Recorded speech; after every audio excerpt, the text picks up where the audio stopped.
Allez les amis, on est de retour pour cet épisode de 11. Il est de retour dans Saint-Mitrel, voilà, il a fait une petite cure à Pornichet. Ça t'a fait du bien? T'es requinqué, c'est bon? Je pense que je vais retourner là-bas. Ah, bah allez vivre là-bas, monsieur Mémé. Bon, cette réunion du jour... Allez, on va commencer avec la première. J'ai noté c'est difficile à dire. Bella Hello. De l'écurie Escudaire, qui je pensais qu'elle elle allait pas faire le terrain. Que les origines ne prêtaient pas à ça, que ce soit de la mère ou du père. Et finalement, pas de problème du tout. Non. En plus, elle était isolée. Moi, je trouve que c'est top ce qu'elle a fait. On va vérifier quand même si c'était bien il ou elle, hein, mais il me semble que c'est elle. Oui, c'est elle, bien sûr. C'est elle. Oui, en plus, l'autre côté à la corde. C'est ça qui était très fort. Donc voilà, dommage. Je l'avais rayé parce que voilà, je pensais que ça allait pas le faire, mais à reprendre. Dans ces catégories-là, de réclamer, ça va être bien. Après, il y avait un autre à noter dans cette course-là. La deuxième, qu'est-ce qu'on a noté? Moi j'avais Bienne, l'écurie Courbeau, l'écurie Crocodile. The Couillon. Ouais, The Couillon, dommage pour ça. Bon, voilà, en tout cas, elle est en forme. Donc faut la suivre. Et moi je donne une place à 3,40. Oui. Et Grovebike a répété sa valeur. Je m'attendais à une PSF similaire à l'autre fois, donc voilà. Je suis pas surpris que Grovebike termine troisième. Est-ce qu'elle a encore une marge pour la prochaine fois? Je pense pas. Pornichet, Oui. l'hiver. Pornichet cet hiver. Voilà. La troisième, c'était le Quintet. Alors, bon, Great Rotation, on a dit que c'était la grosse note la dernière fois. Il est parti devant, il a gagné facilement celui-là. Hein. J'ai entendu pas de Vaugelin, je l'ai jamais entendu crier comme ça. Et non, en tout cas, c'était top. À noter quand même Uzel et Koshenko, il y a eu du rythme devant, parce que Great Rotation a mis du rythme, avec Autumn Pride, je ne me trompe pas. Ouais, je pense que je vais prendre des longues vacances à la fin de ce meeting, parce que en cas de non partant, j'ai mis Uzel, j'ai tout donné. Exciting là, tout est là. Jost en cas de non partant. Il n'y en a pas un en dernière minute, il voulait pas rentrer dans les stalles ou une bêtise comme ça. Ça m'aurait peut-être sauvé.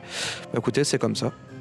Mais bon, t'étais pas dans le faux quand même. Non, ceux qui m'ont suivi, ils ont clairement touché. Il te manque le deuxième, c'est tout. C'est ça. Après, Uzel, c'est vraiment impressionnant ce qu'a fait réaliser Uzel. Elle a revenu magnifiquement. Laetitia Marvel, c'est parfait. En fait, on a donné 3 chevaux. On est quand même premier, troisième. Donc, je suis persuadé qu'on a offert sans doute le tiercé à certains internautes.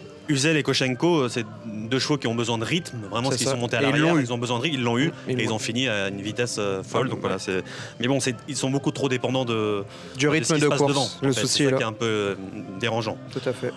Ensuite, c'était la belle du jour, la 4e, victoire de l'Epavo. On se posait la question sur Twitter, les pronostics. Est-ce que ça va faire le lourd? Le terrain très souple, collant. Il n'y a pas eu de problème, il a très bien gagné. À noter quand même, alors je ne sais pas si on va la revoir encore en France, Ornelaya de la Kazaka Mo Racing. Voilà, c'est très très bien pour sa 3e course de carrière. Mais bon, on va pas la revoir en France, je pense pas. En 2017, je disais au micro de Radio Balance que Michael Barzanella était un excellent jockey d'obstacle. Tout le monde m'a pris pour un fou. Un jockey de ligne droite. De ligne droite, oui. Je suis fatigué, moi. Jockey de ligne droite. Et écoutez, j'ai eu raison. Il a réalisé une nouvelle fois une superbe journée. Donc voilà, je persiste et signe. Quand il y a la ligne droite, moi je joue Michael Barzanella les yeux fermés. Les pavots confirment quand même qu'à Vichy, c'était très très bien déjà. C'était à la montée à l'arrière et elle a transpercé tout le peloton pour gagner facilement. La ligne qui a répété, en plus on avait vu Stéphane Vattel qui a remporté devant Zabiari. Je ne me rappelle plus du nom de Tulia Shop, je sais plus, quelque chose comme ça. Tulia Shop. Oui. Donc voilà, c'est quand même très bien ce que fait les pavots. Et Ornelaya, je pense pas qu'on va la revoir en France, mais c'est très bien ce qu'elle a fait sur sa 3e course. Je crois que son but c'était de prendre du black type. Je sais pas si elle avait pris la fois d'avant. Il me semble pas que c'était du black, c'était une essai de la dernière fois. Je ne pense pas. Et à noter quand même l'Aulne de Yann Barbero, la Kazakh Augustin Normand, qui elle fait toutes ses courses. Et pour le moment, il y a un sans faute de sa carrière, c'est tout le temps à l'arrivée. Alors je regarde l'AIA. En plus, c'est une femelle. Sa mère, c'est une Scissor Stars, Night of Thunder.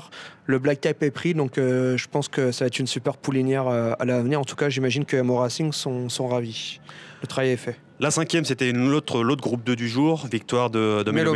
On disait que ça allait aimer le terrain. Ouais. Alors malheureusement, on avait dit également Heritage Tonight. On a fait le leader pour les autres. Sincèrement, je le jouerais. Je pense que s'il y a des grenouilles sur la piste de l'hippodrome de Longchamp, ça veut dire une piste comme l'arc de... Oui, comme le week-end de l'arc, c'est ça.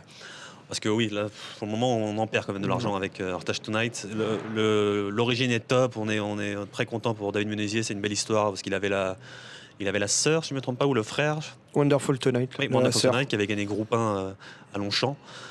L'histoire est belle, mais on commence à perdre de l'argent quand même avec. Ma compagne va être heureuse. Et à reprendre la Méana, je vous rappelle, ça c'est bon terrain. La Méana, c'est en bon terrain, ça faut jouer. Ça. Si le terrain est souple, faut abandonner. Non. Donc voilà, à reprendre Méana. Alors est-ce qu'il y aura du bon terrain à venir? On rentre dans les périodes où c'est pas vraiment. Après, je sais pas. En septembre à Longchamp, peut-être, oui. En septembre à Longchamp, on va peut-être avoir finalement un mois de septembre très chaud. Faut voir, l'avenir, là, on ne sait pas encore. Voilà, après, il n'y a pas grand-chose à dire. Golden Lira, pour moi, c'est clairement la note. Poussée au bras dans le tournoi, elle termine 4e. Oui, mais elle avait son terrain et elle a surtout besoin du terrain. Oui, c'est ça, lourd. Voilà. Peut-être, pourquoi pas. Peut-être qu'elle va revenir. Oui, elle va revenir au Saint-Cloud. Fin d'année, elle avait gagné en terrain lourd à Saint-Cloud. C'est vrai. La 6e, on avait donné Society Man. Dans les pronos sur Twitter, Society Man, qui a gagné à 6-1 quand même. C'était pas mal. Pépé pas content. Il m'a dit Mumu, t'as donné Ricoletti comme par hasard, elle court mal. C'est ta faute encore une fois. C'est ma faute. Bon, Ricoletti, oui, il faut pas l'abandonner parce que bon. C'est une chouette jument, elle va avoir, je crois, un peu de vacances, vacances. Elle part au pré là, donc on va la revoir fin octobre, je dirais en octobre. À noter Winter's Love, la Casa Godolphin. Alors c'est l'écurie Pantal, si je ne me trompe pas. Oui, Pantal. C'était pas Fabre. Pantal qui fait quand même quelque chose. Enfermé, un peu comme Society Man. Et Society Man, lui, a eu l'ouverture et Winter's Love n'a pas eu. Donc à noter vraiment Winter's Love, c'était très bien aujourd'hui. Je pense que peut-être à l'avenir, est-ce qu'il va chercher du Blade Type avec? C'est fort possible. Je pense qu'elle a les moyens. La 7e, c'était le réclamé du jour. Alors on peut donner une certitude. Bolchkinov, c'est fini. Là, je pense que là, faut arrêter. Bolchkinov. J'étais avec des Belges en représentation. Mais attention. Même Mons, c'est mort. Attention, je ne sais pas si vous avez vu. Il y a une réclamation en attente pour Bolchkinov. Ah bon 18 000 €. Ah bon oui. Ça, ouais. Peut-être qu'un miracle, on ne sait pas. Peut-être qu'ils vont réussir à la remettre à l'endroit, j'en sais rien. Mais... En Belgique, pour prendre 18 000 €, il faut courir au moins 15 fois dans l'année. Peut-être qu'ils vont réussir à le remettre à l'endroit. Oui. Ouais, parce que bon. C'est compliqué quand même. À 2 ans, c'était magnifique. Et là, en 3 ans, c'est catastrophique. En plus, 18 000 €, c'est quand même un bon budget. Quoi. Oui, après, on espère à ses futurs preneurs, mais en tout cas, aujourd'hui, il n'y a pas d'excuse. Devant. Allez, on va noter Queiroz quand même, qui est passé chez François Montfort maintenant, qui n'est plus chez Delcher Sanchez, qui fait toutes ses courses vraiment dans cette catégorie-là. C'est très très bien. On en parlait avec Gianni, il aime beaucoup. Moi, j'aime beaucoup. Je trouve que François Montfort, il a un talent pour acheter des chevaux à réclamer, que ça vient d'Angleterre ou au vente, il achète des chevaux à 3 000 € et après, il performe en France.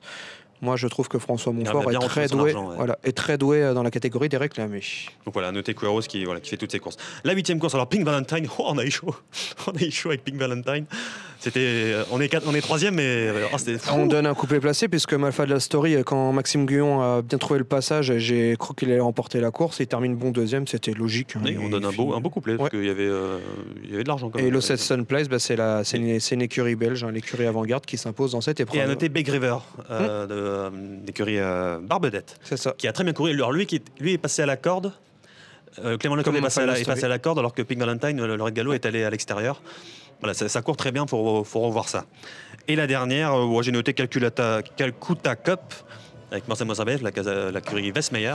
Mactava, je l'avais donné il y a 2-3 semaines, 2e. Oui, et je ne l'ai pas donné aujourd'hui. J'ai donné Chief Mambo, mais Chief Mambo, il a refait la ligne droite. C'est le courant alternative. C'est très compliqué.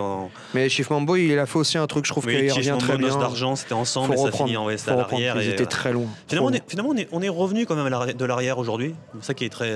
Ça, j'en ai marre de la PSC, parce qu'on n'a aucune conclusion, vraiment. C'est une pièce jetée en l'air, en fait. C'est très compliqué. Faut regarder la première course et se dire, voilà... Après, il faut être franc, c'est pas là à dire la PSF est rapide, etc. C'est une surface qui, sincèrement, c'est une pièce lancée en l'air, et puis avec les chaleurs, le temps, tu sais pas comment elle va être. Bref, c'est très compliqué. Bon, on va se retrouver demain pour un très beau dimanche. C'est le dernier gros dimanche de Deauville. Il y en a encore un la semaine d'après, mais bon, là on a le Morny, on a le Romanais, 2 groupes 1, on a le Cagorlet également. Ouais. On a vraiment une très très très belle journée avec l'attraction, ça va être un Matuel de la journée. On va pas se cacher. Oui, Tony Parker. Tony Parker est là depuis quelques jours maintenant à Deauville, il est aux ventes. Donc voilà, on se voit demain. D'ailleurs, beaucoup avec Pauline Chebou, peut-être une collaboration à l'avenir avec le rat de la Gousserie. Peut-être, oui. Ça ne me surprendrait pas. Peut-être. Donc voilà, on se retrouve demain les amis pour une très belle journée ici à Deauville.